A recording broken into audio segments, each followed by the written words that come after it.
Greetings and welcome to the Spooky Coop. I'm Paul.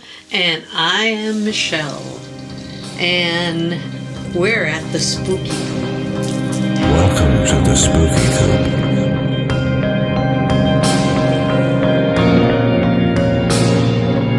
Hope you're not chicken. So, this is now our second episode. Maybe we'll put it in the third spot. Who knows? We might, yeah. Yeah, because it is the Spooky Coop. Weird things happen. The timeline changes. I mean, we're in a multiverse. We could hit another timeline and poof! Who knows? Look at that. Yeah. Second becomes third becomes the first. I don't know. Maybe a ghost will come in or an alien will abduct our podcast. Yeah, we couldn't be that well, maybe we are that lucky. Who knows? Who knows? Anyway, I have 3 stories for you today. And the first one is about a girl and her grandma. And I heard this from the girl herself about a haunted apartment house in Brooklyn. And actually... Brooklyn, New York? Yeah, Brooklyn, New York. Actually, one of the people who lived there told me these stories. And another one about a girl in South Dakota. And so, do you want to get started? Yeah. All right. You go first. I'm telling them all. All right, I'll go first. Okay, there's this girl actually, this was in Massachusetts, and this happened a little bit ago, a couple of decades ago. Obviously, the woman this happened to is alive still to tell it to me. So when she was a little girl, her grandfather died. And when her grandfather died, her grandmother moved into their house with her. And when the grandmother moved in, her mother decided that it was a good time for her to start working. I mean, the grandmother, not the little girl. I mean, the little girl was little and going to school, so she couldn't get a job. See, I cut you off on that one, so I knew you were going to ask. And so... I'm listening. I'm being good. So her mother went and got a job, leaving the grandmother to babysit her during the day. And her grandmother, I guess she was from an older generation. I mean, she was a grandmother, but the way they thought was different. So her grandmother was very strict. And also her grandmother insisted on bringing her to school every day. And her grandmother embarrassed her terrible when she went to school. She would take her to school, and when she got there, now she was like a tweenie by then. She was like, I don't know, 11, 12 years old. Just old enough to be really awkward. Yeah, in that awkward age. Mm. And when her grandmother brought her to school, she'd insist that she'd kiss her grandmother goodbye in front of all her friends. And then she would say embarrassing things. Aside from saying, be good and listen to your teacher, she'd say things like, don't kiss any boys, make sure you don't let the boys see your underwear, or look up your skirt, or things like that. Horribly embarrassed. Aside from the fact that her grandmother didn't let her wear nice things like the other kids were wearing, And so she was awfully embarrassed by her grandmother. And when she came home, her grandmother wouldn't let her go play outside with her friends. Her grandmother had a list of chores she had to do before she went outside, like her homework. She had to do dishes. She had to sometimes wash the floor. She had to start cooking dinner. Her grandmother basically sat around and just used her like Cinderella. I was just going to say, this is like the bad side of the Cinderella story. Yeah, but the grandmother was like, this is what you do. And her grandmother actually said to her at one time, she would talk about going to high school. She would talk about maybe going to college. Her grandmother would say things like, that's ridiculous. Don't even think about that. You don't need an education to wash diapers. I mean, this woman was really like, old school, old-fashioned. 1930s, 1940s. Yeah, she was just like that. Mm. And so this little girl was very upset, and she started acting out. She started talking back. She started not coming home from school. She started giving her a really hard time. Mm-hmm. Yeah, and her mother talked to her and said, you can't do this. She's your grandmother. You got to respect her. But it wasn't really helping much. and her grandmother used to come at her, and she used to, use the broom and stuff to, kind of discipline her and that. Talking about child services like in the last one. Her grandmother was really mean to her. And then she told her mother, and her mother told the grandmother, you can't hit her like that. You can, tell me, and me and her father will take care of her. But one day the grandmother stared at her, and she said to her, if you don't stop, I'm going to give you the evil eye. And the evil eye. The evil eye. Yeah, this was an old thing from their heritage. And I think a lot of people know what the evil eye is. Like, I'm going to give you the evil eye. So it's not, you're not presenting an eyeball, you're getting a really horrible stare. Yeah, you don't take an eyeball out. Here's the evil eye, lashes and all. Well, I'll tell I'm giving you 50 lashes with the evil eye in the middle. If this were Pixar Studios, it would be all up in the air. No, but it's like I think it's a Greek thing. I'm not sure. Correct me, guys, if I'm wrong, but it's like you stare at people and you give them the evil eye, and then they're sort of cursed for whatever. And her grandmother threatened her with that. Yeah. And then she asked her mother about it. And her mother said, oh, yeah, you can get the evil eye and you will be cursed forever. If your grandmother gives you the evil eye, you're in trouble. I've seen your grandmother give people the evil eye and, terrible things happen to them. Your grandmother's very good at putting curses on people. Yeah, yet another example of incredible parenting skills. Yeah, well, I don't know. Maybe her mother said that so she'd behave. Or maybe it's true. I have no idea. But, this girl believed it. She believed her grandmother could put the evil eye hex on her and she'd be in real trouble. So she behaved. She started to behave, at least when her grandmother was around. Mm-hmm. And she was that bad, was she? She was terrified. I mean, this woman was a piece of work. Yeah. And she was she used to chase her around and hit her with a broom. Oh, she's a witch. She's a witch. Anyway, she was so afraid, she started to behave. Well, anyway, down the line when this girl was 13, 14 years old, her grandmother had, before that, her grandmother had come down with cancer, and her grandmother was in the hospital going through the chemo treatments and everything. And finally, her grandmother was terminal, and the doctor said she only had probably a few days to live. They stopped all treatment, and that's like nothing like early diagnosis way back then, eh? Yeah, well, they didn't have hospice. Yeah. Or maybe they did, but they weren't using it. Instead, she said she wanted to die at home. Mm-hmm. So they brought a hospital bed home, and they put it in the living room. And then her grandmother, was home and in the living room, and they thought, anyway, she was told the grandmother only had a few days to live. And so the grandmother had a very raspy breath, something like that, right? And so... Which planet was she from? Was there a swamp creature that came? I mean... Anyway, hey, who sounds like that? I'm trying. I'm doing my best. She was a witch. I'm doing my best, hey? Okay. So anyway, sorry. So she's I'm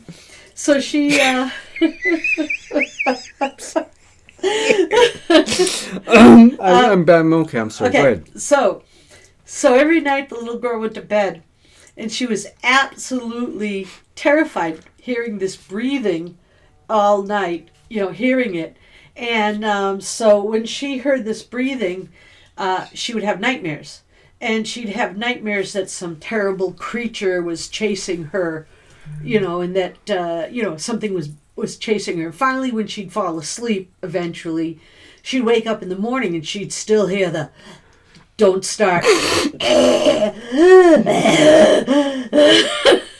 And, and she knew... It's taking every fiber of my being to restrain myself right now. Okay, sorry, go ahead. Anyway, she'd head to school where she had a certain amount of peace, and she'd be like, God, I hope she's dead when I come back, or I hope she's gone when I come back. And every time she'd come back and she was still alive. Loving grandchild as well, I see. Hey, this woman hit her with a broom all the time. Anyway, she'd come back. Grandma was still there. Now remember, they said Grandma was only going to live for a couple of days, but it went on day after day, 9 days, 10 days. But eventually, I think she said it was the 12th day or something. Grandma was starting to breathe like she was the way she described it was like a weird train, like, and then nothing for a while. Then, oh God, that just right. There's Anyway, such she a felt dark, like, humorous element to that. I'm so yeah. sorry. Well, anyway, That's I'm awful. really sorry, but It's awful. It just she thought it was like a haunted. Train or something, right? And it was really scaring her. And then her mother she looked, and her mother was holding holding up her grandmother, helping her grandmother to breathe, and she called her in and said, "You got to come here, hold your grandmother. I have to run out and get her medicine out of the kitchen because I don't have any more here. I have to get the extra out of the kitchen." So she made her hold her grandmother up. Now, her grandmother was just a bag of bones at this time, and it was easy for this 14-year-old girl to hold her up.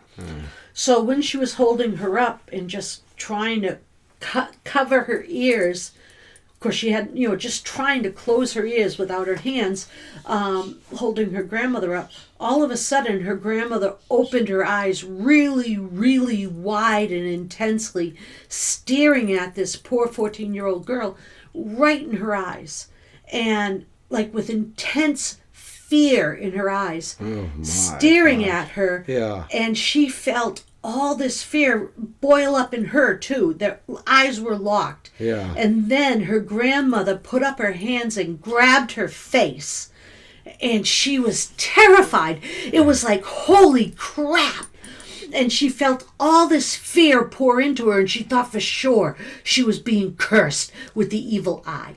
It just absolutely took she was like, holy shit. And she thought the evil eye was just pouring into her. And she screamed. And she screamed. And her mother ran back into the room. And she was screaming and screaming and screaming. And her mother pulled the hands off of her face.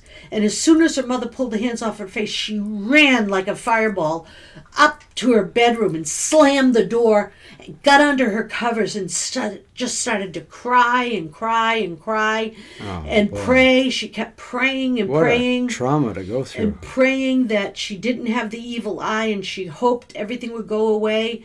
And all she could hear was that raspy, like evil choo-choo train sound that was just choo-choo train that kills it all, right? Sound that was going through her head, and she was so terrified. She could just see those evil eyes. Yeah. And all of a sudden, the sound seemed to stop, and everything went dead still. And she realized this, and then she took just a peek out of one corner of her blanket, and she saw a faint light in her room. And she didn't know what it was. So she uncovered her blanket more. And she saw her grandmother standing there. But instead of the evil eye, her grandmother looked very quiet and very peaceful and even beautiful and not evil.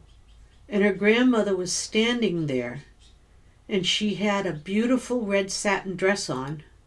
And her hair was all done up in curls with little red flowers sort of worked into the curls. And her grandmother said to her, "I'm sorry that I scared you. And I'm very, and I love you very much. I just didn't know how to show you. I thought that I was showing you the only way I knew how." And her grandmother kind of floated over and sat on the end of her bed. And she noticed her grandmother didn't have any shoes on. And her grandmother smiled, and she felt very good inside. So she ran down the stairs to tell her mother that her grandmother wasn't sick anymore. Something happened, and her grandmother was alive and happy and not sick. And when she ran downstairs, her mother was in the sick room, and her mother was crying. And so she ran to her father, who was standing nearby, and she said to her dad, Grandma's upstairs, and she's not sick. You got to come. And her father pushed her and said, go away. You just had a dream. Go away. And then she looked in the sick room and she saw that her grandmother was lying there dead. And she didn't understand. And so she ran back up the stairs to grab her grandmother to tell her grandmother, you come down and tell them. But her grandmother was gone. Right. And she didn't know what the hell was going on. She was like, what happened? And then she just was blown away. Absolutely blown away. Well, the next thing her bedroom sort of faced kind of towards the road. And she was looking all over the place. And hours later, she fell asleep. Yeah. Hours later, she was looking out the window and she saw the funeral home truck come pick up her dead grandmother. Wow. And the next time she saw her grandmother was at the wake, and she was afraid to go look at her grandmother's dead body. She was terrified. Yeah. But her mother and father walked up with her to the casket. Mm-hmm. And when she got there, she saw her grandmother peacefully, looked very peaceful, lying in the coffin. Right. Actually, it was a casket. There's a bit of a difference. Lying there. And her grandmother was in a red silk dress, and her hair was all in curls with little red flowers in her hair. What a riveting story. Isn't that amazing? That's amazing. That's absolutely transfixing. Yeah. My God. And that's what happened. That's an amazing, amazing story. Yeah. So, and you told it so well. You flatter me. Anyway, so the next story is about the haunted apartment house in the Bronx. Now, it wasn't just haunted because it had rent control and everyone was sending negative energy towards the people who lived there because they were jealous because they had rent control, which I hear happens a lot in New York. But I wouldn't know. Thank God we're not there. But there are some stories out of this house that are really kind of creepy. Mm-hmm. House or apartment? It's apartment house. There are apartments. People don't own them. People rent them. Then they're not a house. They're an apartment. What? Then they're not a house. Well, it's an apartment house. No, it's an apartment building. It's not an apartment building. All right. Yeah, okay. Anyway, it's actually a rather large complex. And most of the hauntings happen on one side of the complex. Uh-huh. And it's a mixture. There's floors that are all families. Mm-hmm. And then there's floors that are more people who live alone. Right. They kind of have people who are older or retired people who are couples. Or just retired couples whose kids have grown up, and sometimes there's just one person, maybe one person died or something. Right. And then family floors. And on one of the floors that's just a retired person who lost her husband to COPD or CPOD or LMXOYD. He couldn't breathe anymore. Yeah, he couldn't breathe. He was a heavy smoker. God rest his soul. I don't think God rested his soul. Oh, no. No, because in her home at night, she hears wheezing and coughing just like he did when he was alive. Oh. And she believes he's there. And she wants him to leave. And she's called in, psychic investigators. Right. And she's called in, local... It's New York. Didn't she call the Ghostbusters? Sorry. Anyway, she called in some local people that do this stuff. And, supposedly the house was clean for periods of time. But after months, he always comes back. and he's never completely left. And somebody told her that it's not him, it's some kind of dark spirit who's pretending to be him. But she won't leave her apartment because it's under... So this dark spirit, was it like a demon or a dark thing? I don't know. I didn't have tea with him. Oh. So... Thank goodness for that. Anyway, she doesn't know who it is. It only comes at night. And people have suggested that she moves, but she's under... she's got this apartment really cheap and she really loves it. So she won't leave. Instead, she's gone out and she's gotten like... soundproof ear headphones or something, and she sleeps with white noise through them now. Right. So she got her own fix to this, which is kind of ingenious. Right. So that's one person in that apartment. So she blocked out psychic noise with noise-canceling headphones. Yeah, that is an interesting point. So maybe it was more in her head than her ears. I have no idea. Maybe more in her ears than... Anyway, it worked for her. No matter what, okay. It did work for her.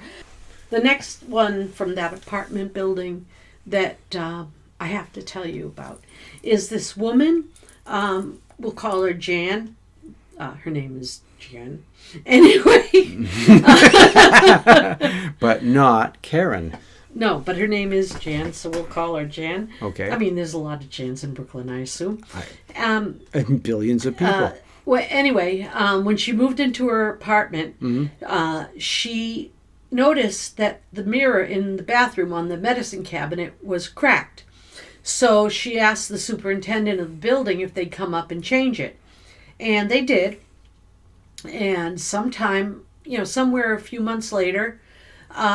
she noticed it was cracked again, and they came up and changed it again, and then one day she was home, and she heard a thump, and then crack. The mirror was broken again. Her first thought was somebody on the other side must have hit the wall and cracked it, but it was cracked in the same way again. So. It wasn't like a big bug or anything, just... Yeah, right. Mosquito the size of Mount Etna flying into it. No. No, not really. Okay. So she called the superintendent again, and he came up and had the mirror, maintenance came up and changed the mirror again. And then couple of 3 months later, it happened again.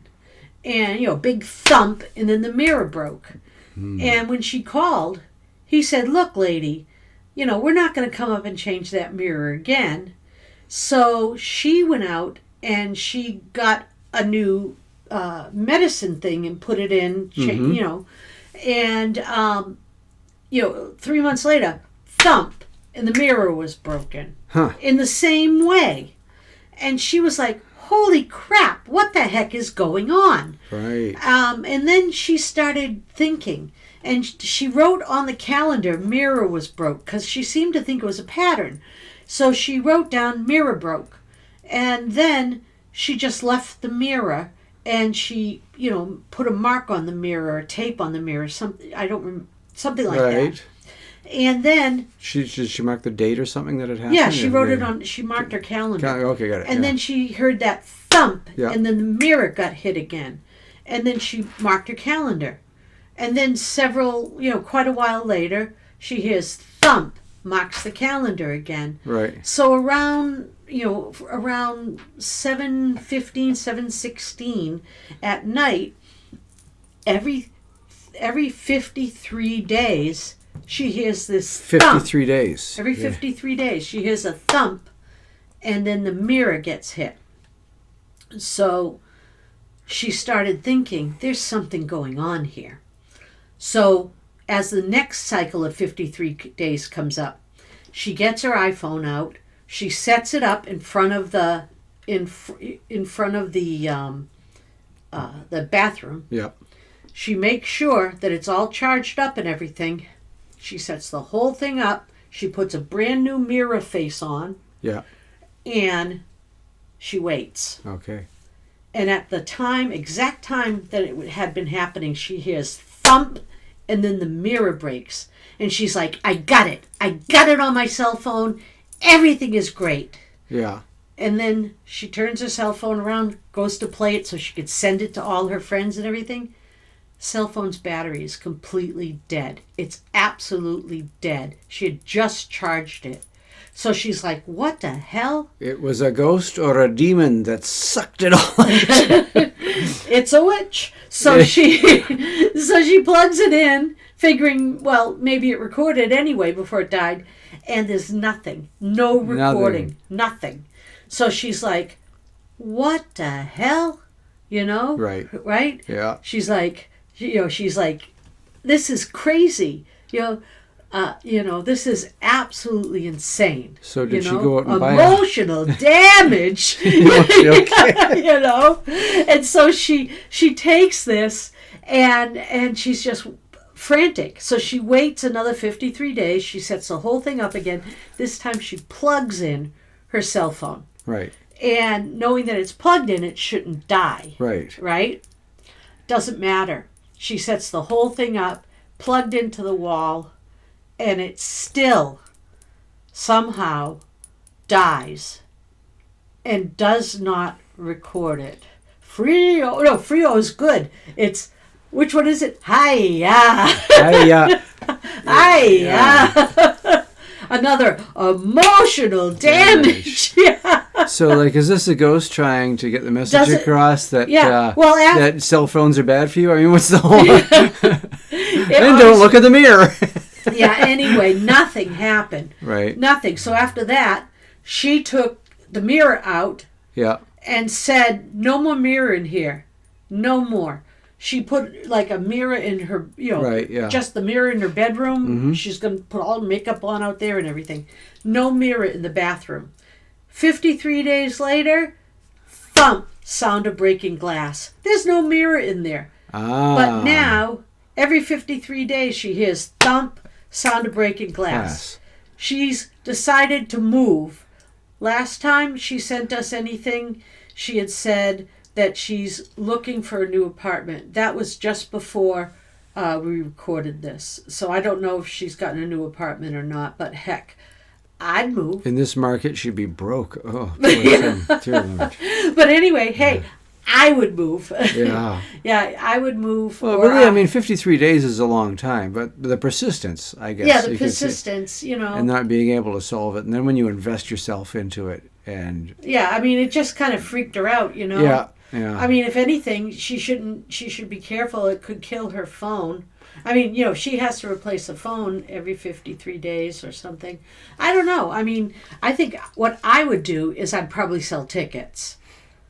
If you build it, they'll come. Yeah. Yes, absolutely. Yeah. That would be really cool. Every 53 days, you get as many people in there as you can, $10 a ticket. You could do pretty good. At least, have enough to go out and get coffee and a pizza or something. Order in. Get DoorDash. Yeah, get DoorDash. There you go. So, like, is that it? Is that well, that's it. There's one more. There's one more? There is one more. And this one's really kind of weird, all right? Okay. It's actually in the same building, 2 floors down, and a few apartments to the right. Okay? And it was on the N unit of all things. In this apartment, this couple was expecting their first baby. And they just had an ultrasound, found out it was a girl. So they decided that they're going to paint their second bedroom. They had a 2-bedroom unit. And they were going to paint the back bedroom pink, right? So while they decided to paint the back bedroom pink, I guess, girl pink, Yeah. I mean, Boy blue. Well, I would have done periwinkle, just like in... Anyhow. Just to stay modern. No, because, you could have a pink lady or a blue lady or white. You never hear the periwinkle lady. No, you don't. So, or chartreuse. Or chartreuse, yeah. So, or plaid. The plaid lady from the Scottish cemetery.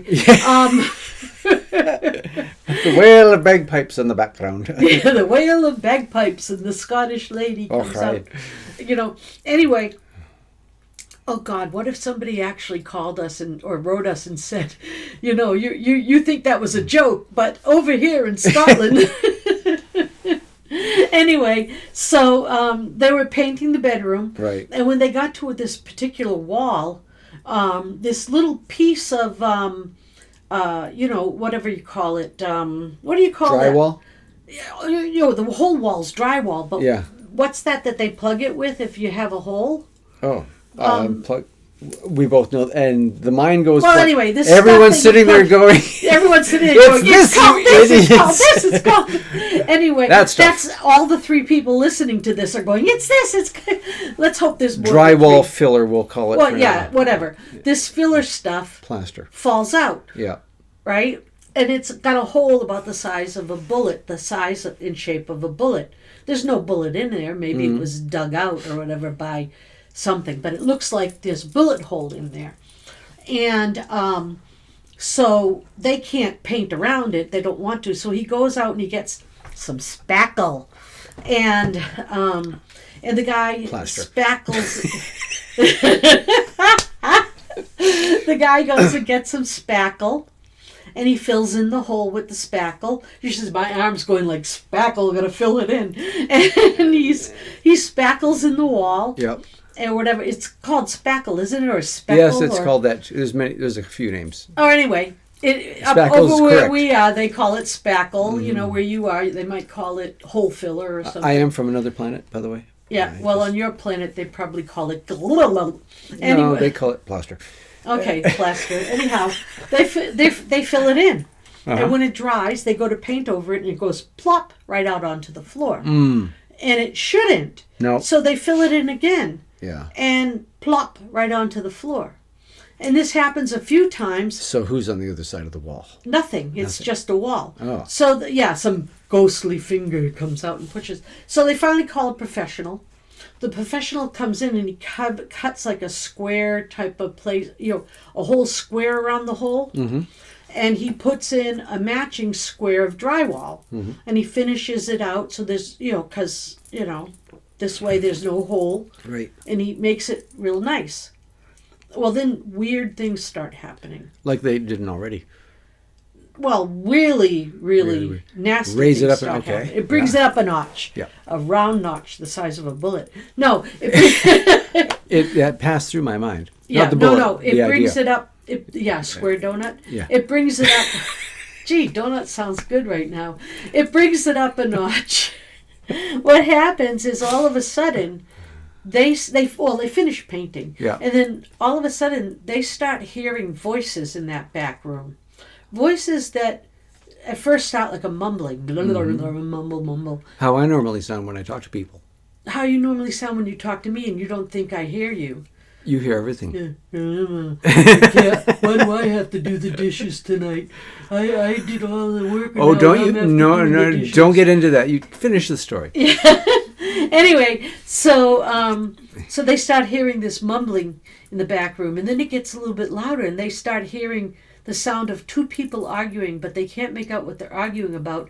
And every time they go down the hall towards that room, it stops and it's dead silent. And they're like, it's got to be our imagination, or maybe it's somebody in the building playing a TV really loud and it's echoing towards that room. So they don't think much of it. Right. Until one day they get home from work, one of them gets home from work, and there's a letter stuck on their front door. Very, very rude letter from one of the other tenants saying to them, would you people keep it down? You're arguing so much. Why don't you just go to a goddamn marriage counselor and leave the rest of the building out of this? And apparently what's going on is other people in the building are hearing two people, a woman and a man, shouting profanities at each other and yelling and screaming and having this huge argument. Right. And they're like, we're at work. What the hell's going on? It's not us. We're at work. So they end up like staying home. I guess it was like one day a week. It's like, why are you fighting every freaking Thursday? You guys are fighting. Right. I don't know what day of the week it was, but the note said so. It wasn't. I get the gist of it. Yeah. So they decide to stay home that day and find out what the hell's going on. And it turns out that in their back bedroom, they hear this couple fighting and screaming and yelling. How annoying is that? It's not just annoying. it's effing freaking bizarre. I mean, it would blow my mind if I hear these people screaming and yelling in my baby's room. You know? Yeah. You know, so they end up running in there. And when they run in there, the sound stops, and then they hear bang like a gunshot. And then the hole's back in, right in the wall, right where the guy fixed it. Yeah. Yeah. And they ran out of their house, left everything, never went back in that apartment again. Just had the biscuit. Just had it. Final straw. Yep, final straw. I think they moved in with her mother. They've never been back there. Never. Wow, that I would have done the same GD thing. Yeah. I would not have gone back there. I might have tea with Satan, but I would not have Please don't do that. Please don't do that. Yeah, he asked me that. He asked me that in another episode, and I said maybe, but I'll tell you. We only talk to the good guys. I would not have ever gone back there again. Yeah. Never, ever gone back there again. Oh, I hear you. You know? Well, I mean... If you can't get rid of it, you want to move in and have the place? It's yours. Never again. And I would wonder... Old adage, get out. Okay, we're gone. Is it that they... is it the renovation of the room, you think, started it all? That's a good question. Taking that plug out and having that bullet hole there? They disturbed something, didn't they? Yeah, because it doesn't sound... I mean, if this had been happening for a long time...